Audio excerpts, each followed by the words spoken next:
Ladies and gentlemen, there comes a moment in life when the pain of staying stuck becomes heavier than the fear of moving forward. That moment when you wake up in the middle of the night, not because of dreams, but because of discontent. You start asking questions you've never dared to ask. Is this all there is? Am I supposed to live paycheck to paycheck? Why do I feel like prosperity is only for others and not for me? Let me tell you something that will break chains today. Prosperity is not a problem. It is a promise. You were not created to be broke. You were not placed here to merely survive. You were designed to thrive on purpose, with purpose for a purpose. The very first thing the Creator did after making man wasn't a sermon. It was a blessing. He said, be fruitful, multiply, replenish, subdue, and have dominion. That sounds like abundance to me. That sounds like prosperity on every level, spiritual, emotional, and yes, financial. But here's what happens. Somewhere along the way, religion crept in and said, no, no, being poor is being holy. Culture said, success is for the lucky. And society said, stay in your lane. But I'm here to rip those lies out of your mind and replace them with truth. You don't need to chase prosperity. You need to align with it. Let's start at the beginning. Prosperity was God's original design. Lack came later. Struggle came after sin. Scarcity entered when separation from divine instruction occurred. But as long as you remain in alignment with the original assignment, prosperity is inevitable. See, most people are afraid to talk about money in the context of purpose. But how can you feed nations when you can't feed yourself? How can you fund missions, build schools, sponsor orphanages, and create generational impact when your lights are getting cut off? Poverty is not humility. Poverty is an interruption. It's a virus that attacks vision. You weren't built for it. Poverty restricts your options. It shrinks your voice. It silences your influence. It makes you reactive, not proactive. That's not how kings and queens are supposed to live. Now, hear this clearly. Money is not the goal. Money is the tool. Money is the vehicle. Purpose is the destination. When you master the tool, you can focus on the mission. But if you reject the tool, you hinder the mission. If you refuse wealth, you're refusing the means to do good on a greater scale. And this leads me to something crucial. You don't get what you want. You get what you believe. Your beliefs become your behavior, and your behavior becomes your bank account. If you believe money is evil, you will sabotage your own success. If you believe prosperity is only for the few, you'll live like one of the many. But if you truly believe that prosperity is a divine promise, you will start operating differently. You'll show up differently. You'll create differently. But belief alone isn't enough. You must engage in principles. Sowing and reaping is not a motivational phrase. It's an economic law. Stewardship is not just financial. It's life management. Multiplication is not magic. It's strategy. When you apply principles consistently, you produce predictable outcomes. Finally, remember this: obedience is the activator of overflow. Partial obedience is still disobedience. If you want full access, you need full alignment. When your decisions, your discipline, and your direction match God's instruction, the windows of heaven don't just open, they pour. Overflow isn't just for survival, it's for distribution. It's not just so you can have more, but so you can do more. So today, I challenge you, reject the lie that prosperity is a problem. Stop apologizing for desiring increase. Stop living beneath your calling. The world doesn't benefit from your smallness. Your family doesn't thrive in your scarcity. Your legacy can't grow in lack. Prosperity is your promise. And now it's your time. Step into it boldly, obediently, and unapologetically. From the very beginning, prosperity wasn't just an idea. It was the intention. Before you ever experienced lack, before fear ever whispered in your ear, before society labeled you, there was already a divine blueprint laid out for your life, a plan of fruitfulness, a plan of multiplication, a plan of dominion. You were never meant to crawl through life begging for scraps. You were formed with the fingerprints of abundance all over you. And yet most people never get to experience that original design. Why? Because somewhere along the way, the blueprint got buried beneath layers of conditioning, fear, shame, and religion that taught us to shrink. We learned to tolerate scarcity like it was a friend instead of recognizing it as an enemy to our assignment. We were taught to see wealth as something dirty, something dangerous, something only for the greedy, when in truth, lack is what's dangerous. Lack of resources, lack of options, lack of power. That is what robs people of potential. But I want you to understand something: foundational prosperity didn't come later. It didn't evolve over time. It was woven into the fabric of the human experience from the start. It wasn't just a nice idea. It was a design. The original plan was that mankind would operate and increase, not just financially, but holistically. Mental health, emotional wellness, physical well-being, relational harmony, and yes, financial prosperity. All of that was included in the divine blueprint. Think about this. When you buy a luxury car, the maker already built certain features into it. It's not an afterthought. It's standard. Heated seats, premium sound, voice-activated controls, those are part of the design. In the same way, prosperity isn't a luxury add-on for a select few. It's standard equipment in your divine wiring. It was installed in your operating system. But if you never turn it on, you'll never experience it. So the question becomes, what happened? What cut us off from our original functionality? Life happened, disconnection happened, misalignment happened. Over time, people stopped living by divine intention and started surviving by human tradition. They started believing more in systems of limitation than in promises of abundance. And little by little, we learned how to accept just enough as the definition of wisdom. We even glorified struggle. We said things like, as long as I have enough to get by, or I don't need much, or money isn't everything, not realizing that every time we said those things, we were reinforcing a ceiling that was never meant to exist. I'm not here to judge you for thinking that way. I'm here to challenge you to wake up from it, because I know what it feels like to live out of alignment. I know what it's like to feel called to more, but constantly bumping into walls of not enough. I've seen what scarcity does to marriages, to families, to dreams. And I've also seen what happens when people finally return to the original design. They start walking differently, talking differently. They move from stress to strategy, from pressure to purpose. The original design was never about survival. It was about stewardship. You were meant to rule, to manage, to multiply. But you can't multiply what you won't accept. And if you've been trained to reject prosperity, emotionally, mentally, or spiritually, you'll never step into it fully. This is why education alone isn't enough. You can have all the degrees, all the certificates, all the knowledge in the world. But if you don't believe prosperity is your birthright, you'll always live beneath your potential. You won't ask for the promotion. You won't start the business. You won't invest in yourself, because deep down, you'll think it's not for people like me. And that belief, more than any economic condition, is what keeps people bound. But let me tell you the truth. The original design didn't come with exclusion. It came with intention. You were included in that design. Your name, your DNA, your purpose, it was all accounted for. There's nothing accidental about your potential. There's nothing random about your calling. And there's nothing shameful about your desire to walk in abundance. In fact, it's not just a desire. It's a return to how things were always meant to be, a return to clarity, a return to freedom, a return to provision without panic, a return to building without burnout, a return to multiplying without manipulation. That's the promise of prosperity when it's aligned with purpose.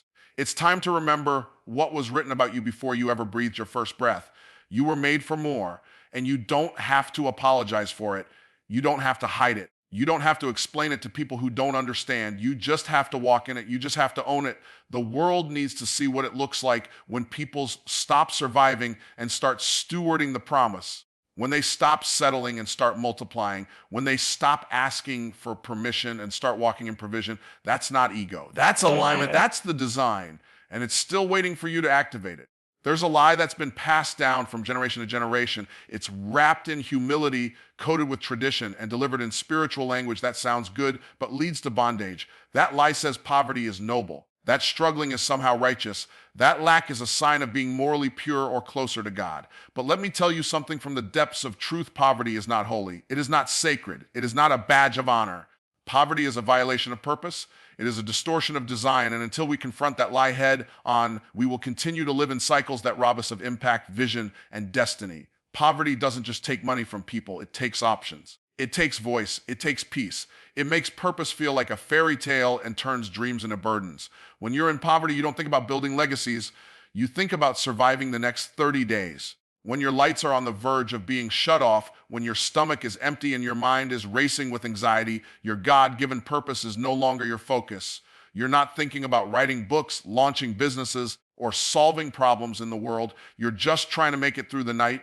That is not the life you were designed for. You were created to solve problems, to bring solutions, to leave an inheritance, to expand the borders of goodness and influence. You were built to think clearly, to move with precision, to act with authority. But poverty clouds all of that. It dims the light inside of you. It forces you to shrink, to hide, to tolerate things that should be changed, and to normalize things that should be rejected. And slowly your capacity erodes, not because it isn't there, but because poverty suffocates it. I know what it feels like to want more, but feel guilty for it. I've been in rooms where people praise struggle like it was a virtue and mocked wealth like it was sin. I've heard the backhanded comments, oh, he's just about the money, or she's too focused on success. But the truth is, people only say those things when they've accepted a version of life that doesn't align with the fullness of what they were created for. They've made peace with limitation and called it wisdom. They've mistaken small thinking for humility. But none of that changes the truth. Poverty is a prison, and your purpose cannot thrive inside a prison cell. Let's be clear. This isn't about greed. This isn't about materialism. This isn't about chasing wealth for status. This is about having the freedom to fulfill your purpose without financial shackles. It's about being able to go where you're called to go, to give when you're led to give, to build when the vision arrives, without having to stop and say, but can I afford it? Your calling shouldn't be held hostage by your bank account. When poverty creeps into your life, it slowly begins to rewrite your identity. You stop seeing yourself as someone who creates and start seeing yourself as someone who copes. You don't speak boldly, you hesitate. You don't dream wildly, you settle, and worst of all, you begin to doubt the very voice that once told you there is more. That voice gets drowned out by bills, by pressure, by the shame of not having enough. And that is where the danger lies, not just in the financial struggle, but in the mental and spiritual erosion that comes with it. Purpose requires space. It needs clarity, peace, and provision to grow. When you're constantly putting out financial fires, your creativity gets buried, your leadership gets stifled, your vision gets blurry. You stop asking, what am I here to do? And start asking, how will I make it through this week? That's not purpose. That's survival. And survival is the lowest level of existence for someone created with divine intention. And I'm telling you right now, you don't have to stay there. You don't have to keep dancing with poverty just because it's what you saw growing up. You don't have to inherit the patterns of people who made peace with barely getting by. You don't have to accept emotional or spiritual pressure that tells you wanting more is wrong. It's not wrong to want more. It's right when your more has a mission. You see, when good people are broke, bad people run the world. When righteous voices are silenced by scarcity, evil gets the microphone. That's not just unfair, it's dangerous. The world doesn't suffer because of rich people. The world suffers because the wrong people have the resources. The solution is not to hate money, it's to put it in the hands of the right people. People who will use it to uplift, to empower, to expand justice, healing, and transformation. But in order for that to happen, you have to first really decide that poverty has no place in your life anymore. Not just financially, but mentally, emotionally, spiritually. You have to evict the mindset of lack. You have to confront the fear of increase. You have to release the shame around wealth and replace it with responsibility. Because if your purpose is big, your provision must be too. Don't apologize for wanting to rise. Don't shrink to make others comfortable. Don't wait for permission to prosper. Because when you walk in alignment with your purpose, you're not just prospering for yourself, you're opening doors for others. You're creating opportunities for your family, your community, and generations that will come after you. Poverty is not just a condition, it's a contradiction to the greatness within you, a contradiction to the life you were meant to live. And the moment you understand that, the moment you refuse to wear it as a badge, is the moment you step fully into the reason you were born. Money is one of the most misunderstood and misused tools in human history. It has been worshipped like a god, feared like a curse, hated like an enemy, and pursued like an idol. But at its core, money is none of those things. It is a tool, nothing more, nothing less. It is a tool designed to serve purpose, not replace it. It is a servant, not a master. But the moment you reverse that order, you start living in bondage. Not because money has power over you, but because you gave it power it was never meant to have. The problem isn't money, it's our relationship with it. Money by itself is neutral. It doesn't make decisions. It doesn't have morals. It doesn't carry character. All it does is amplify who you already are. If you're generous, money will amplify your generosity. If you're greedy, it'll make your greed more visible. If you're insecure, money won't fix it.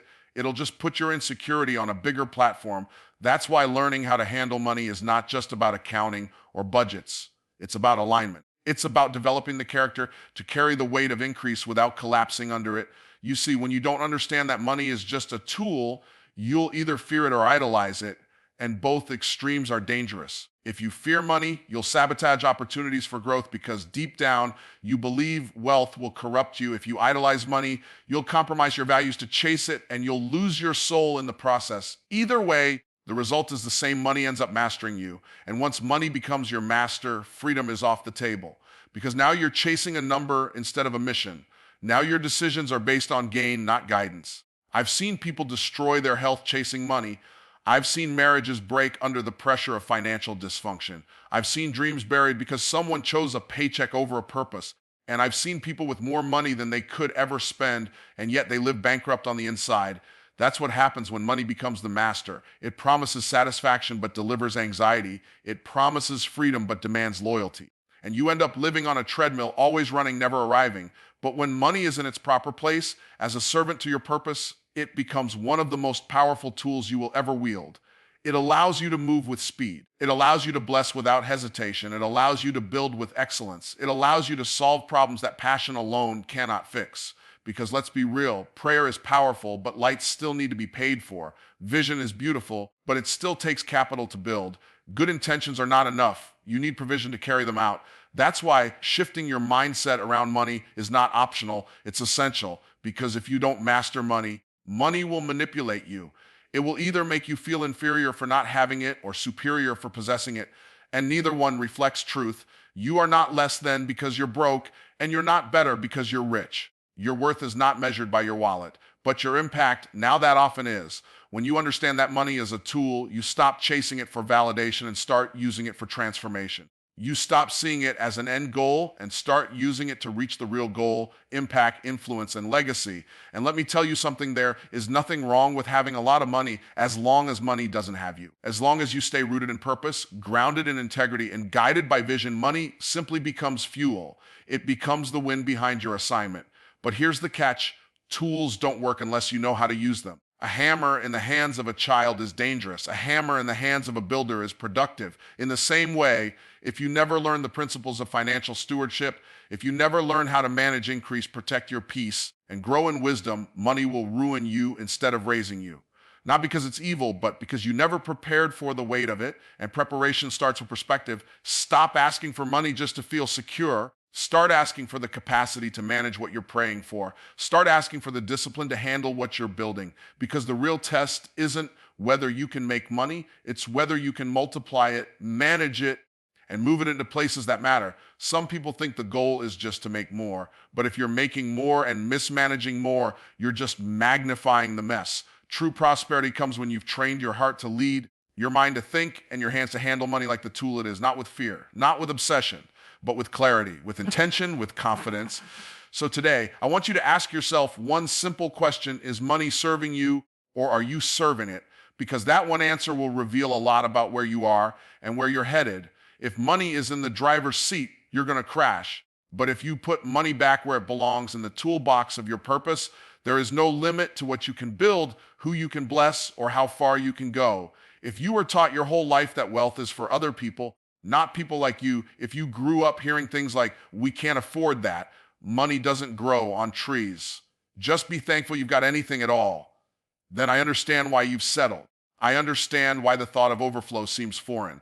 Because when you hear something long enough, even if it's not true, it starts to sound like truth. And the most dangerous prison you will ever live in isn't physical, it's mental. It's the one built by belief. See, the reason most people stay broke has nothing to do with their job, the economy, their education, or their talent. The real reason is their belief system. The beliefs they hold, often subconsciously, become invisible chains. And those chains wrap around their habits, their conversations, their choices, and yes, their bank account. It doesn't matter how many opportunities they're given, how much they pray, or how many books they read. If deep down they believe they don't deserve to be wealthy, they'll always find a way to go back to lack. That's the part most people don't want to hear. We'd rather blame external things. We'd rather say, I'm not successful because of the government, or because I wasn't born into money, or because of bad luck. And yes, there are obstacles in this world. Yes, the playing field isn't always fair. But your beliefs are the one thing that no one can take from you.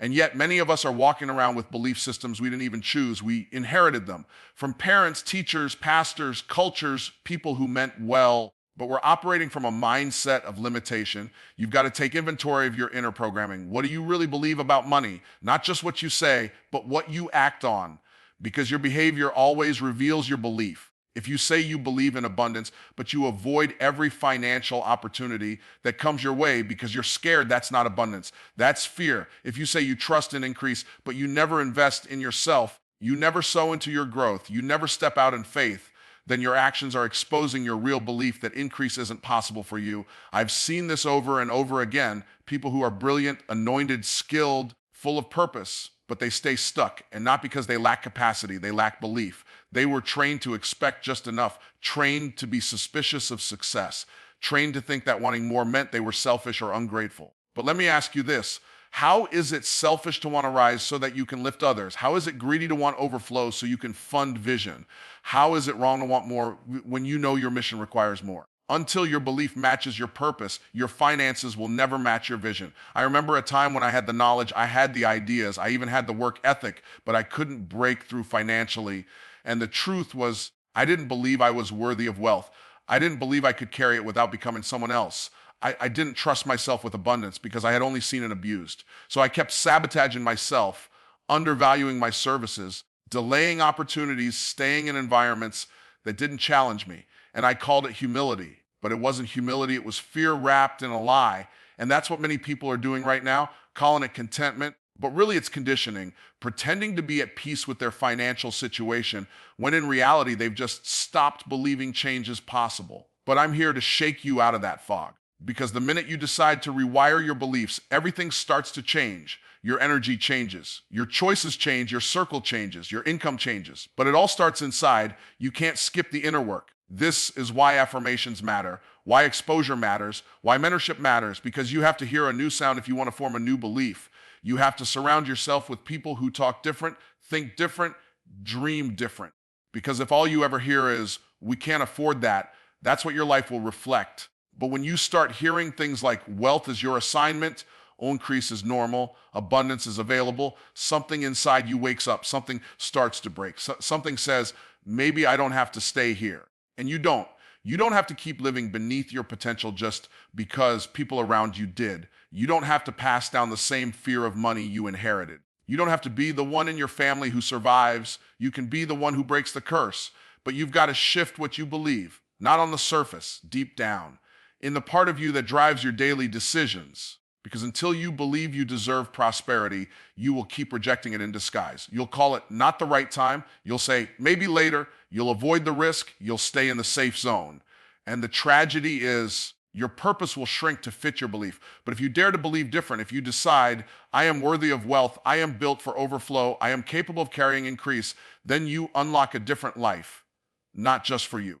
For everyone connected to your obedience, your bank account is not the problem. It's just the fruit. The root is what you believe. Change that, and you change everything. There's a reason why so many people keep working harder, but never seem to move forward. They're busy, exhausted, even talented, but still stuck.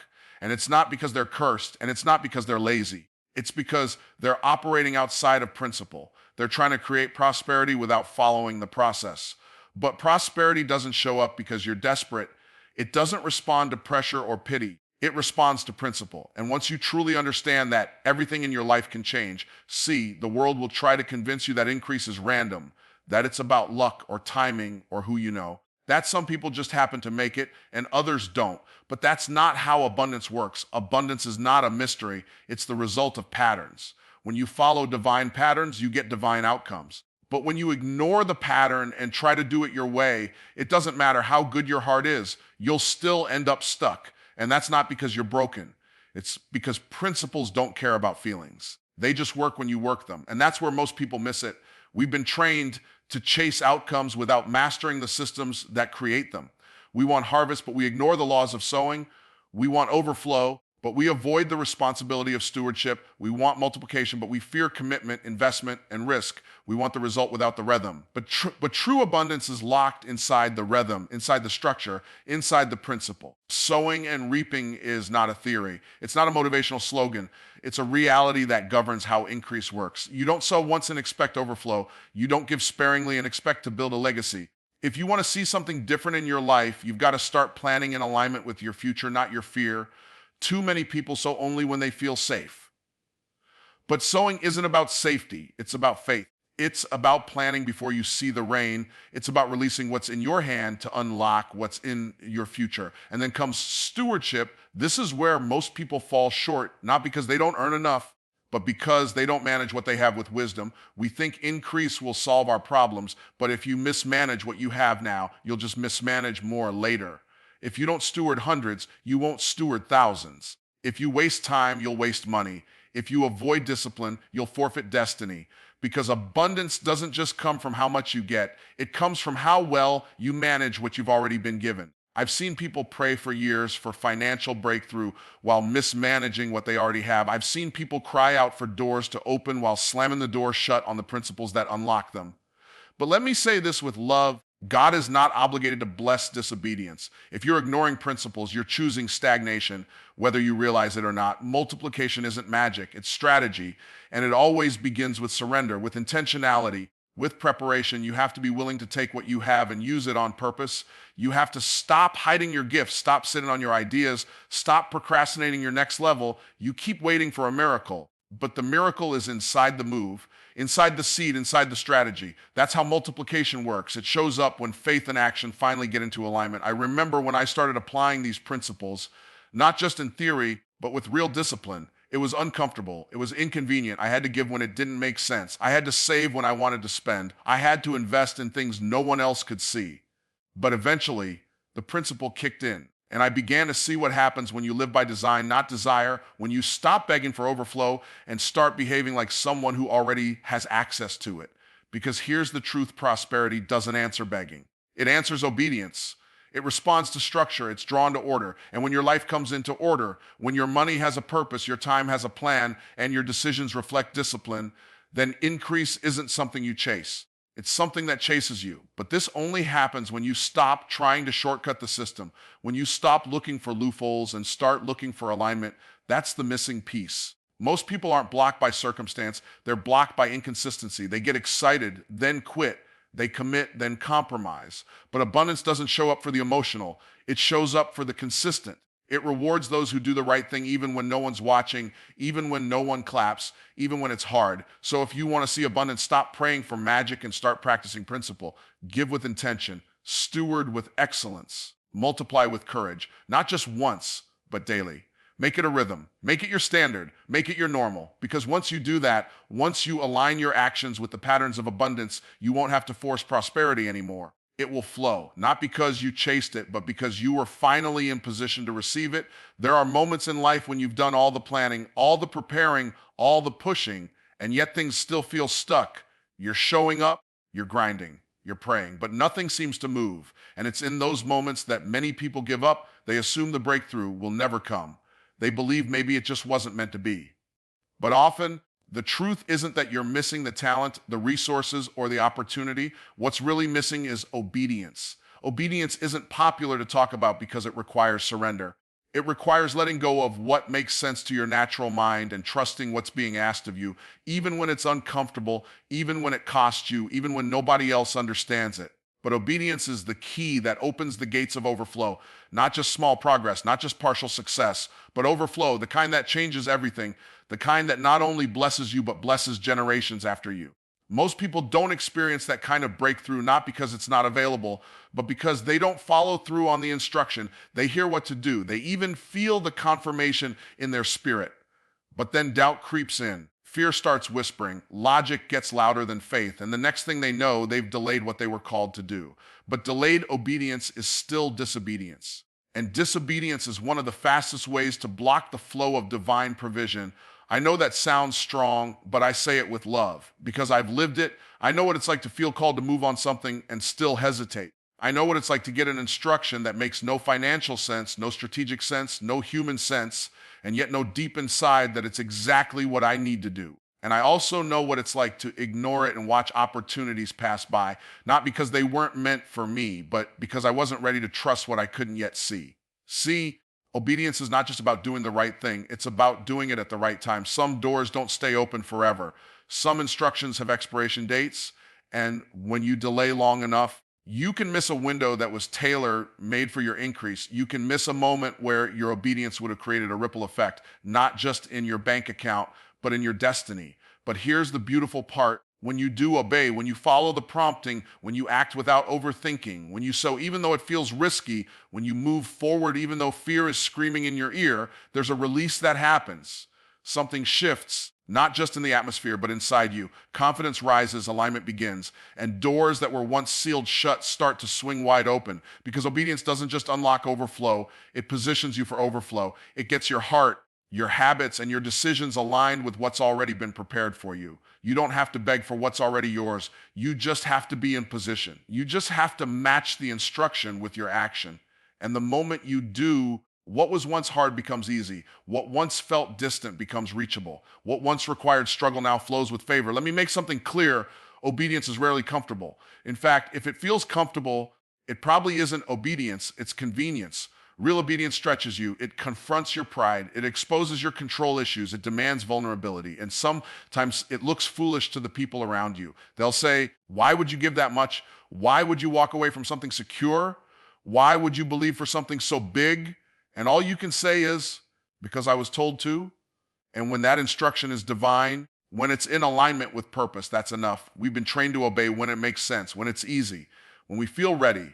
But sometimes the instruction comes before the provision, before the clarity, before the open door. And in those moments, obedience becomes the bridge, the invisible link between where you are and where you're called to be. The only way across is to trust. You're not waiting on overflow. Overflow is waiting on your yes, not your halfway yes. Not your maybe tomorrow. Yes, your full, wholehearted, even if it costs me, even if it's scary, even if no one claps kind of yes. Because that's when everything changes. That's when the water parts, the windows open, and what you've been praying for starts to chase you down. So if you feel like you're on the edge of something, if you've been sensing that there's more, but you can't seem to access it, ask yourself, what did I hear that I still haven't done? Because many times the increase is not being withheld, it's being waited on. Waited on you to say yes.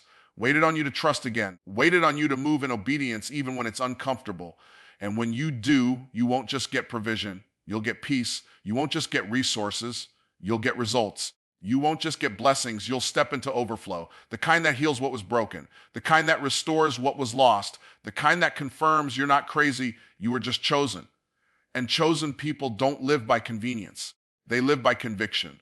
So obey, even when it doesn't make sense, even when it feels risky, even when everything inside you wants to wait, because your next level isn't in your comfort, it's in your obedience. Now that you've heard this truth, really heard it, it's time to decide who you're going to be from this moment forward. Because what you believe about prosperity is no longer just philosophy or opinion. It's personal.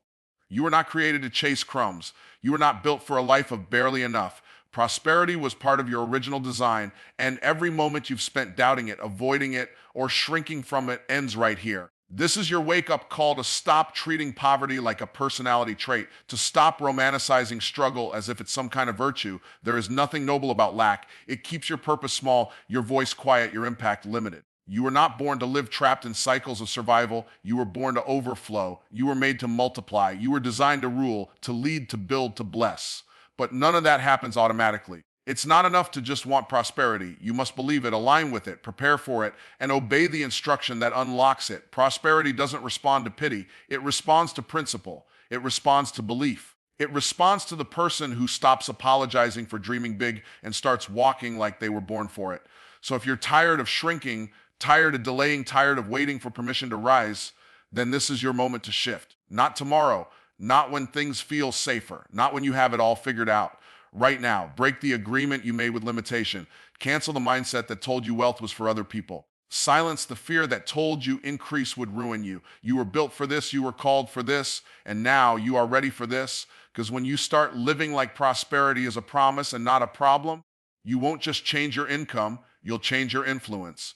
You won't just upgrade your lifestyle, you'll upgrade your legacy. You won't just experience wealth, you'll become the vessel through which wealth transforms families, communities, cities, and nations. This isn't about greed. This is about alignment. This is about stewardship. This is about impact. The world doesn't need more people hiding their purpose in the name of false humility. The world needs you fully activated, fully empowered, fully resourced, walking in the overflow of what was promised to you from the very beginning. So the question isn't, can you prosper? The question is, will you say yes to it? Because prosperity is not your problem, it's your promise. And now it's your turn